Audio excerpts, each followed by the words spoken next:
plenty of signs that the Swedish model of tolerance has reached its limits, hasn't it? No, I wouldn't phrase it like that. Let's talk about another problem of violence. In April, a terrorist attack with a truck killed 5 people and injured 19 in central Stockholm. The perpetrator was an asylum seeker. Do you think there is a relationship between your migration policy and these terrorist acts? Well, I mean, crime connected to asylum seekers are very, very few. There is no direct link like that. Let's speak about migration. In February, riots broke out in the neighborhood of Rinkeby in Stockholm, mainly an immigrant community. Protesters attacked the police, destroyed property, and burned cars. How do you explain the explosion of violence in Stockholm? Well, that is as in many other countries around the world, I would say,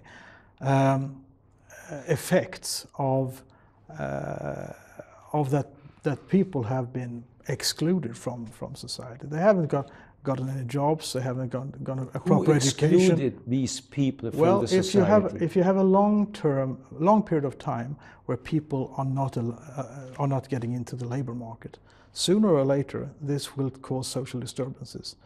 These people were not asylum seekers, but they were people who many of them have been grown up in families where they have got Part of them are Swedish citizens. Oh yes, most of them, I would say. Many of them are born in Sweden.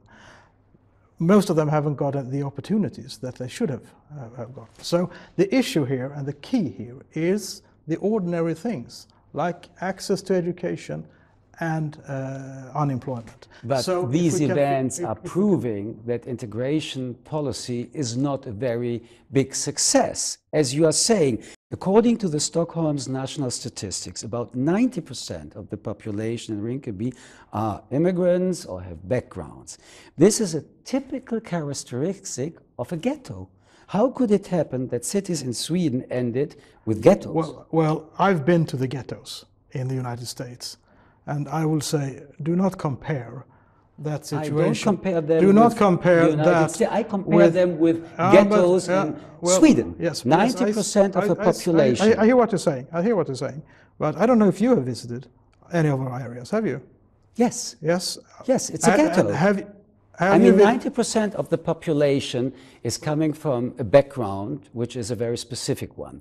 A lot of unemployment, a lot of poor people, a lot of people without a big hope for future. You just mentioned it. Yes. Again, what didn't work till now in the migration policy? But do not compare it to the ghettos in the big American cities.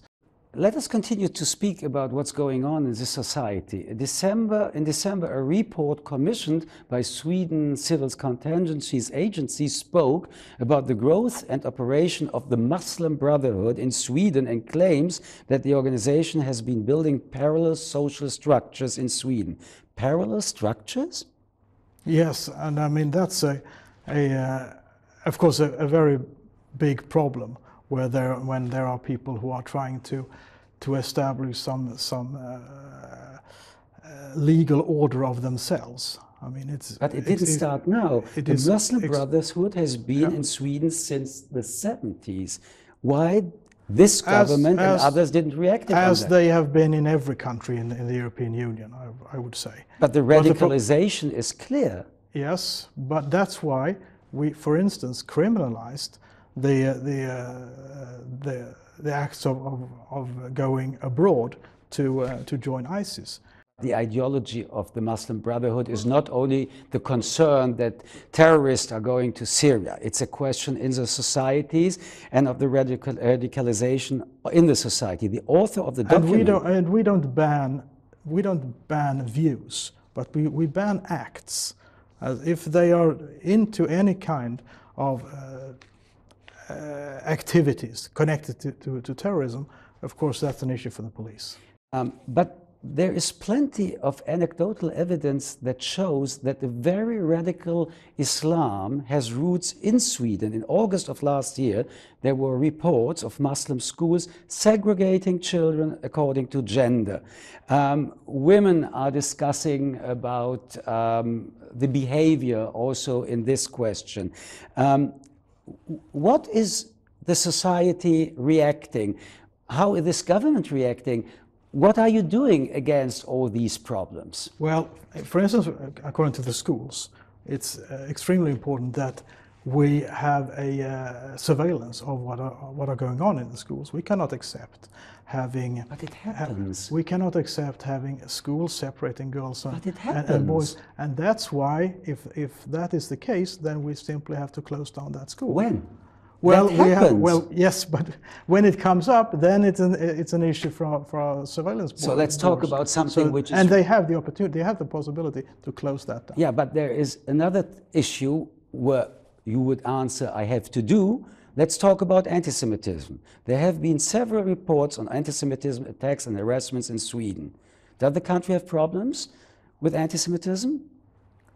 As I'd say, many countries has. But we take that very seriously also. And of course, if we see any kind of that, then it's... But you have even a minister for housing and urban development who's compared Israel to the Nazi Germany in your government. You want the name? Yes, Kaplan? I know the guy, but I actually don't remember that phrase. Yeah, that's interesting. No, I don't. Can you? Yeah, this was in between 14 and 16. He was minister, and he compared Israel to Nazi Germany. Yes, I don't remember that phrase.